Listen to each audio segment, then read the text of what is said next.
Students, as you know, we are doing resolution of partnership firm. In this chapter, today we will do our next topic, that is treatment of unrecorded assets and liabilities. Unrecorded means because sometimes there are assets and liabilities which are not recorded in the books of dissoluted firm. It means कि कई बार ऐसा होता है बेटा assets और liabilities आपकी balance sheet में record नहीं की होती, ना बैलेंस शीट में वो लाइबिलिटी गिवन होती है, ना बैलेंस शीट में वो एसेट गिवन होती है, ठीक है। बट स्टिल वो एसेट या तो सेल भी होती है, सेल ऑफ अनरिकॉर्डेड एसेट्स।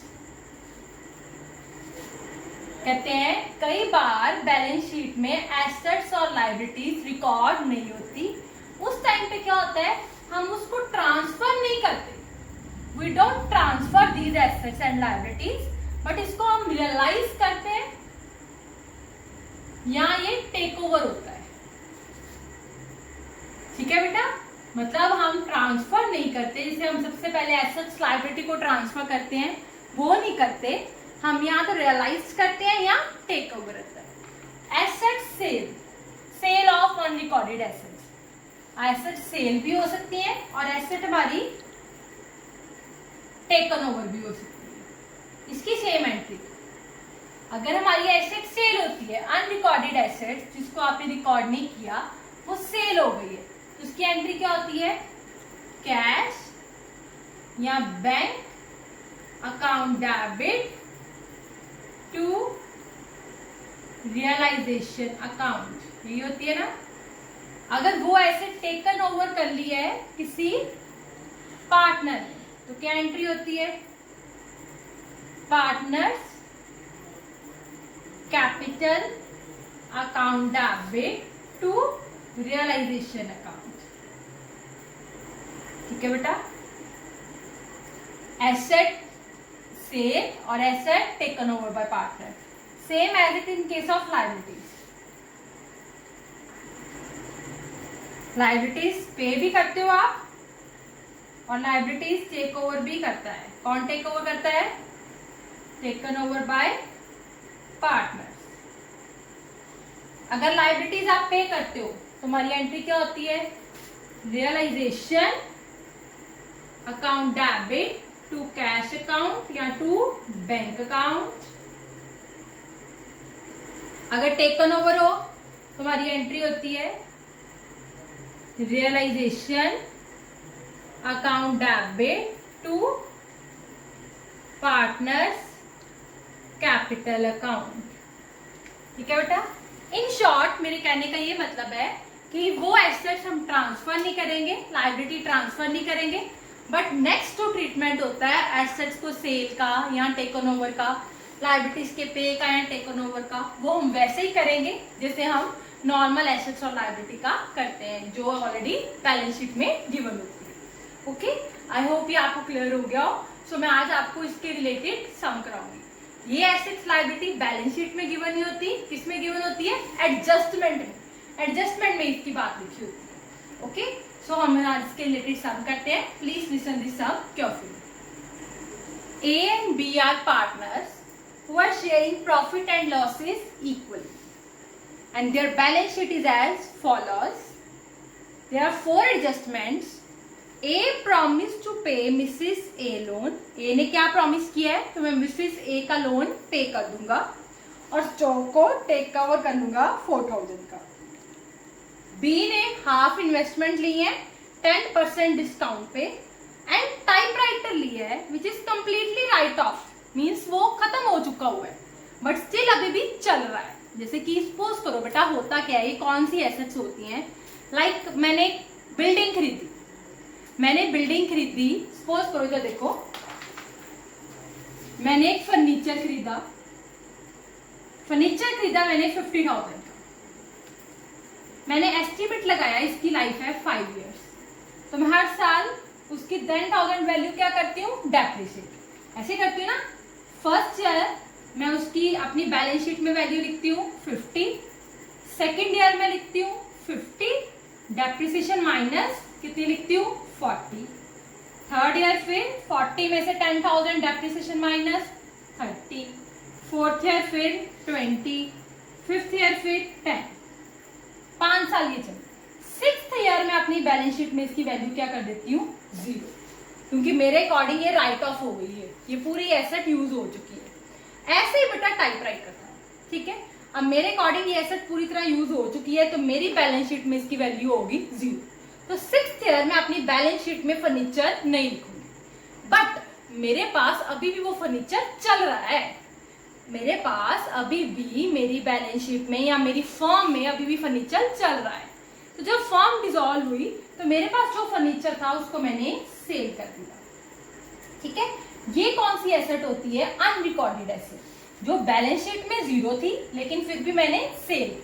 कौन सी 0 होती है, जब उसकी वैल्यू पूरी तरह खत्म हो जाती है, ठीक है। वैसे ही देखो यहाँ पर टाइपराइटर है which is completely right of, जिसकी पूरी वैल्यू खत्म हो चुकी है, बट स्टिल आपने उसको कितने का बेच दिया है, 300 का। क्लियर।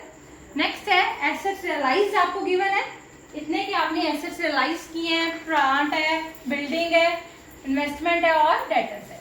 नेक्स्ट पॉइंट है आपका रियलाइजेशन एक्सपेंसेस, आपको गिवन है। नेक्स्ट पॉइंट लास्ट है, देखो ध्यान से, creditors and bill payable due on average basis paid 1 month after. Firm dissolve हुई है 31 मार्च को, उन्होंने 1 महीना बाद उसकी पेमेंट करनी है। कितनी डिस्काउंट मिला है, 6%, 1 मंथ का 6% डिस्काउंट पे उन्होंने 1 मंथ बाद उसको पेमेंट करी, ठीक है। क्लियर है। अब देखो हम क्या करते हैं, सम शुरू करें। मैं देखो सम कैसे करती हूँ, मेरा सम करने का जो वे है बेटा, मैं साथ साथ सम करती हूँ। मैं रियलाइजेशन, पार्टनर कैपिटल और कैश अकाउंट साथ साथ बनाती हूँ। मैं आपको बताती हूँ आज की मैं सम कैसे करती हूँ, ठीक है। मैंने वो तो आपको बता दिया कि रियलाइजेशन पहले, फिर पार्टनर कैपिटल, फिर कैश। आज मैं आपको बताऊंगी तीनों इकट्ठे कैसे बनाती हूँ, ठीक है। तो देखो इधर मैंने तीनों इकट्ठे बनाने, उसके लिए मैं तीनों का पहले फॉर्मेट बना लेती हूँ। Realisation account, particulars, amount, particulars, amount. Realisation बड़ा होता है इसलिए इसके लिए ज्यादा जगह छोड़ देते हैं।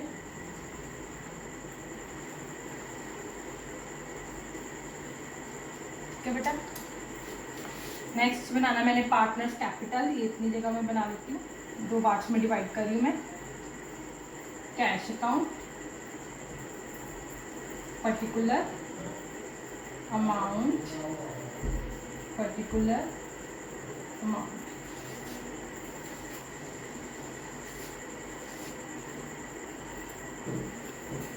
पार्टनर्स कैपिटल अकाउंट, मैं सबके पहले फॉर्मेट बना लेती हूँ।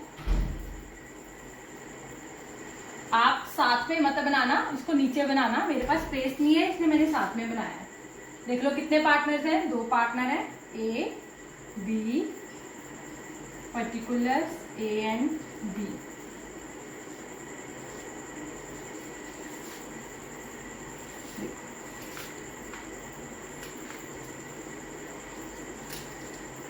देखो अब मैं सम कैसे करती हूँ। मैं सम बेटा सीरियल ऑर्डर में करती हूँ। सीरियल ऑर्डर में अगर हम सम करते हैं ना तो हमारे मिस्टेक होने के चांस नहीं होते सम में, हमारी कोई भी एंट्री, कोई भी अमाउंट छूटती नहीं है। तो अगर आप सीरियल ऑर्डर में करोगे तो आपका सम ठीक होगा। देखो सबसे पहले एसेट साइड कर लेते हैं। चलो एसेट्स को ट्रांसफर करते हैं। क्या करना है, मैंने एसेट्स को ट्रांसफर कर देना। देखो सबसे पहले क्या लिखा है, cash in hand. Cash in hand कहाँ आता है, कैश अकाउंट में। जो चीज जहां आती है उसको डालते जा रहे हैं। Cash in hand to balance brought down. Cash in hand का भी और कैश एट बैंक का भी, दोनों का लिख देना 8500। Okay. Next stock transfer realisation account में टू स्टॉक अकाउंट। कितना गिवन है हमें, देखो 5000। नेक्स्ट क्या है, investment transfer to investment account. कितना गिवन है हमें, 10,000। डेटर्स और प्रोविजन, डेटर्स इधर, दैट इज 20,000 गिवन है। और प्रोविजन इधर, बाय प्रोविजन ऑफ डेटर्स कितनी गिवन है हमें 2000। नेक्स्ट क्या है plant, to plant account that is कितना गिवन है 20,000। नेक्स्ट क्या है building, to building account that is कितना गिवन है हमें 15,000। नेक्स्ट है गुडविल, टू गुडविल अकाउंट ये हमारा 4,000। नेक्स्ट है प्रॉफिट एंड लॉस अकाउंट, जो हम क्या करते हैं राइट ऑफ करते हैं, ये डिवाइड होता है हमारा पार्टनर्स में, पार्टनर्स में डिवाइड होता है। कहाँ पे आता है एसेट साइड में है तो डेबिट साइड आता है। हमारी एंट्री क्या होती है profit and partners capital, means partners capital कौन है A B, to profit and loss account 3500, ratio is equally, तो ये मेरा आ गया 1750 1750। ए बी की ऑपोजिट यहाँ क्या आ गया to profit and loss account 1750 1750। देखो अब मैंने सारी एसेट साइड कंप्लीट कर दी ना, जो जहां आना था मैंने डाल दिया। क्लियर हो गया आपको। नेक्स्ट अब आओ लायबिलिटी साइड पे। सबसे पहले क्या है क्रेडिटर्स, कन्वर्ट करो, यहां आएगा बाय क्रेडिटर्स कितने हैं 30,000। नेक्स्ट क्या है बाय बिल्स पेबल कितना गिवन है 8,000। नेक्स्ट क्या है by Mrs A loan, Mrs A और मिसेस बी लोन ट्रांसफर होना है। अगर ए और बी का लोन होता तो वो ट्रांसफर नहीं होना था, उसकी सिर्फ नीचे जनरल एंट्री करनी थी। क्या करनी थी journal entry, loan account debit to cash account, by Mrs A loan by Mrs B loan, ये ट्रांसफर होना है 5,000 10,000। नेक्स्ट क्या है जर्नल रिजर्व, जर्नल रिजर्व कहाँ आते हैं पार्टनर्स कैपिटल में। मैं यहाँ एक लाइन छोड़ देते हैं, बैलेंस लिखना है by general reserve, old partners में ओल्ड रेशियो में डिवाइड कर दिया 5,000। क्लियर। नेक्स्ट क्या इन्वेस्टमेंट फ्लक्चुएशन फंड, ये भी यहाँ पे इन्वेस्टमेंट फ्लक्चुएशन फंड कितना है 1,000। कैपिटल, कैपिटल कहाँ आती है पार्टनर्स कैपिटल अकाउंट में, बाय बैलेंस ब्रॉट डाउन 10,000 10,000। देखो अब मैंने लाइबिलिटी साइड भी कर ली। देखो साथ साथ बना रही हूं मैं, मेरा मिस्टेक होने का कोई चांस नहीं है। लाइबिलिटी भी कवर एसेट भी कवर। अब मैं एक एक एडजस्टमेंट करूंगी। देखो सबसे पहले adjustment, a promise to pay Mrs A's loan and take stock. मैंने क्या करना है, मैंने यहाँ पढ़ लेना है, ए ने कुछ और तो नहीं किया। देख लो ये बी का है, ये एसेट रियलाइज है, रियलाइजेशन एक्सपेंसेस है, ए का कुछ नहीं है, मतलब ए का सिर्फ यही पॉइंट है। ए ने क्या प्रॉमिस किया है कि मैं मिसेस ए का लोन पे कर दूंगा और स्टॉक को टेक ओवर कर दूंगा। स्टॉक के रिलेटेड एंट्री इधर और मिसेस ए के लोन के रिलेटेड एंट्री इधर। किसने लिया प्रॉमिस किया ए। मैं यहाँ क्या लिखूंगी by A's capital account stock. A ने क्या लिया है स्टॉक, कितने का लिया है स्टॉक 4,000 का, ठीक है। और ए ने क्या प्रॉमिस किया है मैं मिसेस ए का लोन पे करता हूँ to A's capital account Mrs A's loan. कितना था मिसेस ए का लोन 5,000, ये इन्हें पे कर। क्लियर है। लाइबिलिटीज बेटा हमें सभी पे करनी है, ये देख लेना सभी पे हो जाए। मैं यहाँ छोटी सी ऐसे लगा देती हूँ कि मेरा मिसेस ए का लोन पे हो गया, जो बच गया हमें वो भी पे करना ही करना है, ठीक है। ये हो गया। अब ए के रिलेटेड सेम एंट्री, हर एडजस्टमेंट के दो ट्रीटमेंट करवाया ना। पहली एडजस्टमेंट का ट्रीटमेंट तो हमने रियलाइजेशन में कर दिया और सेम यही ट्रीटमेंट मैंने कहाँ करना है पार्टनर कैपिटल में।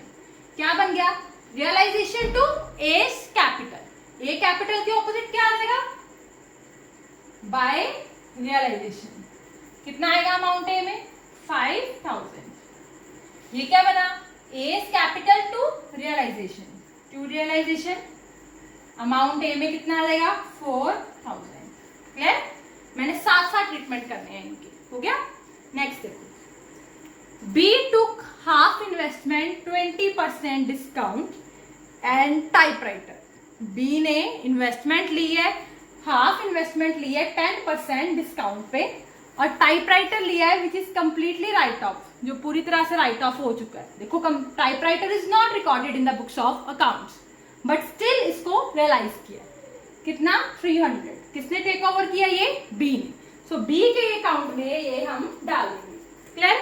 देखो बाय बीज कैपिटल अकाउंट, देख लेना कि बी का कुछ और तो नहीं है, फिर साथ ही कर देते हैं।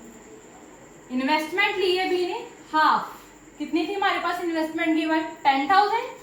10,000 का हाफ मीन्स 5,000। इसका 10% डिस्काउंट मीन्स 500। कितने की लिया बी ने इन्वेस्टमेंट? 4,500।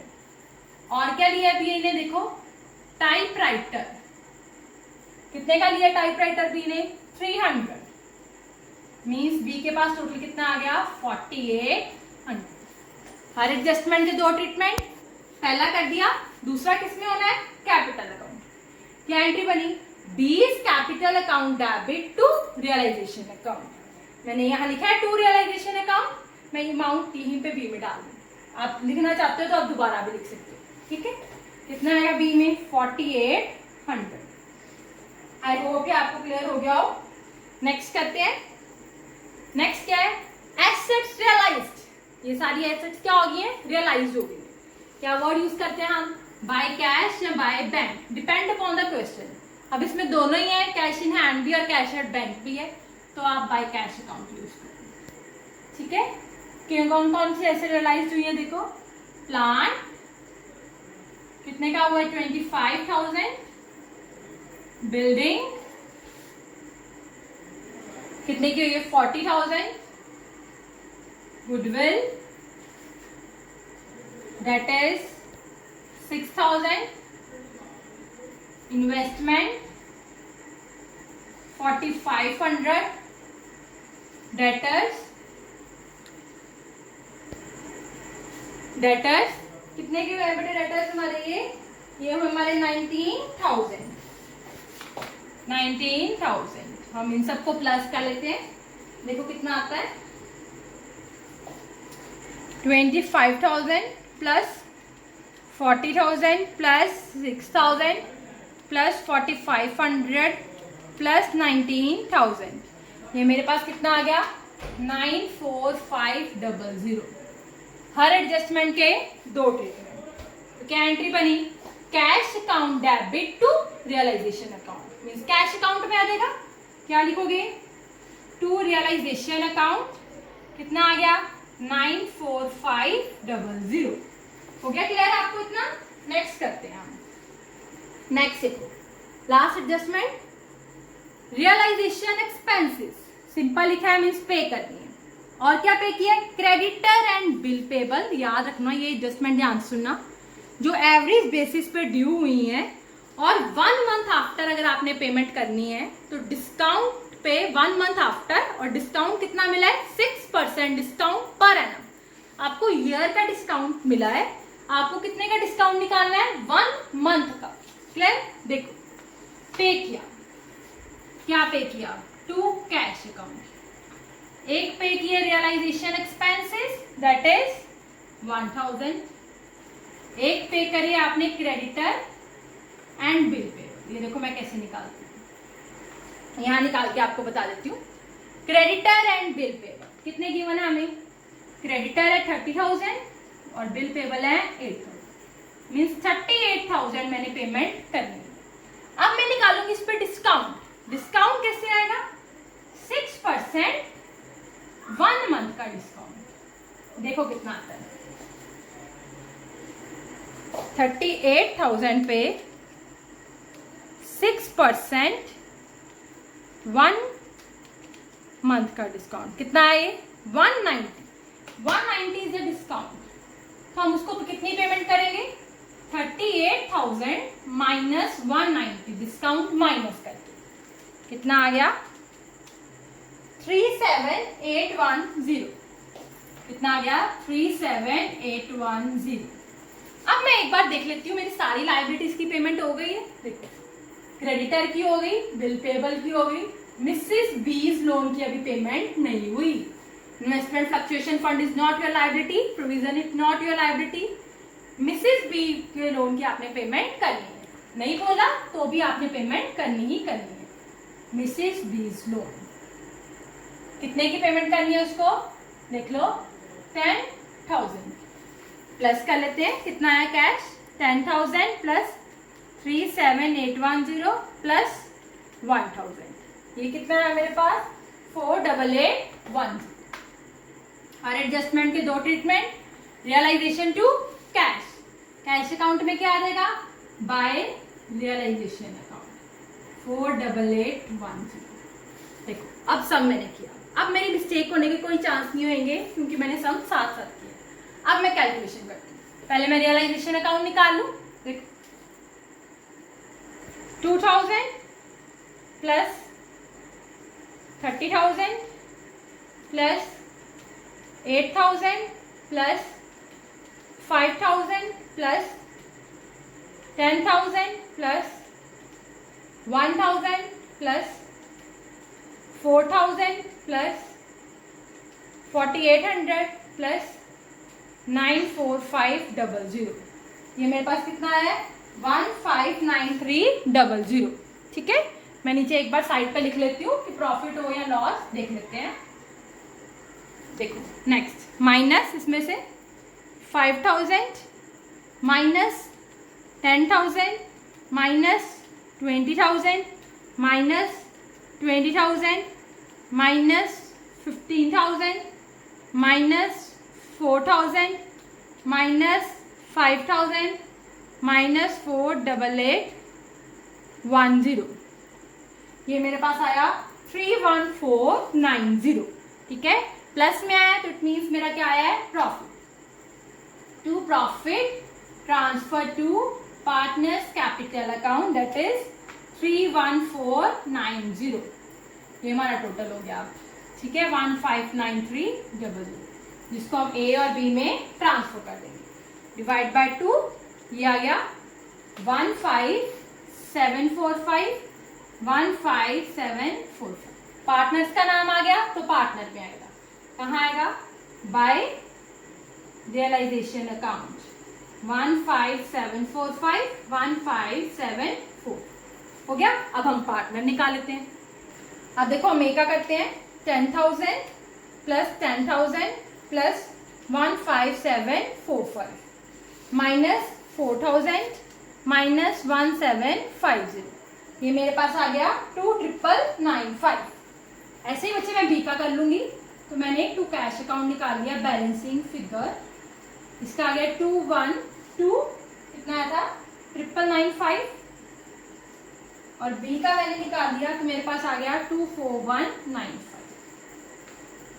अब ये कैश में आ जाएगा, A to cash B to cash, cash में क्या आ जाएगा by A's capital account by B's capital account, कितना आ गया ए का 2,995 और इसका कितना आ गया 24195।